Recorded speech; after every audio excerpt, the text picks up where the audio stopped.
இல்லை வந்தோடனே எனக்கு பெரிய கதை என்னண்டா ஜக்கெட் எல்லாம் அங்கதான் நாங்கள் கொள்கை வைப்பினோம் ஹேண்ட்பேக் இந்த சீட்ல வைப்பினோம் ஒரு தரம் தொட மாட்டேனேமா பிரான்ஸுக்கு வந்தா நீங்க சொல்லுவீங்க ஹேண்ட்பேக் கவனம் ஃபோன் கவனம் ஜக்கெட் கவனம் எல்லாம் கலவர் அப்படியாப்பா நம்மள ஊர் ஸ்வீஸ்ல வந்து நாங்க இப்படி கொழுவலாம் ஜக்கெட் ஹேண்ட்பேக் இப்ப ஹேண்ட்பேக் அந்த சீட்ல எடுக்க அது தண்டு வாங்கி ஒண்ணு நீங்க வேறங்க இன்னும் யாரும் ஒண்ணும் எடுக்கலத்தான் இந்த ஸ்வீஸ்ல எடுக்காது அதுக்காண்டி எங்கட இடத்துலயும் அப்படி களவு இல்ல பரிசுல அதுவும் என்ன வேற நாட்டுக்காரெல்லாம் அப்படி களவு எடுத்து பறிச்சு கொண்டு போறது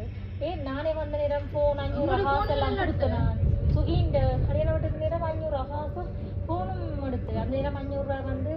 ஒரு நகை வாங்கலாம் 1.5 பவுன் நகை வாங்கலாம் நாங்க வந்த நேரம்